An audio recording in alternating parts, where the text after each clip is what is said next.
An balimaw aw ni yan wa kibaruya m'an bolo ka ladaw tulo kan o de ye k'a fɔ aw ye ko kunu alamisa don Guwana kɔnɔna na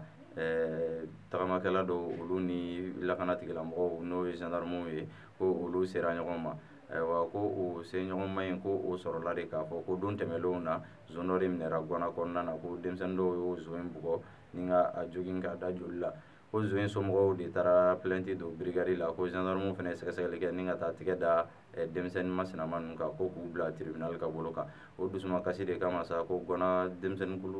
dɔw fana wulila ni ka tagamaba kɛ kunu Guwana kɔnɔna na ko o tagama hukumu kɔnɔna na gabakurufiliw yera la ko u ni finitigiw kun karila ɲɔgɔn na donc olu fana ye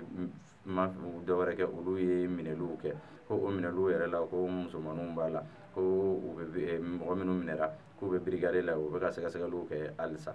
ayiwa o tɛmɛnen kɔ ka bɔ yen an b'aw ladɔnniya k'a fɔ ko an filɛ nin yɔrɔ min na i b'a fɔ bi an ka denbaw ko olu dusuma kasilen don an ka CSCOM kɔrɔ fo ka d'a kan k'a fɔ ko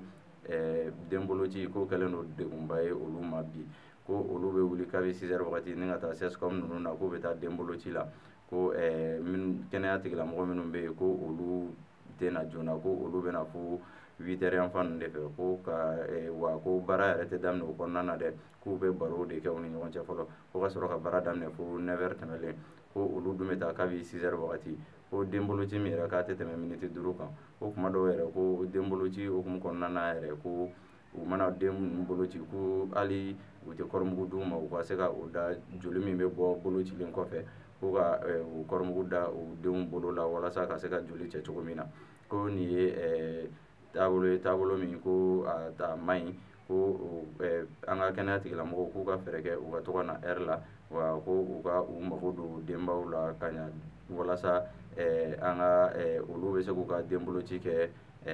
nɔgɔya kɔnɔna na cogo min na ayiwa an balimaw nin kibaruya nin de tun b'an bolo ka ladaw tulo kan aw ni ce aw ka kulomajɔ la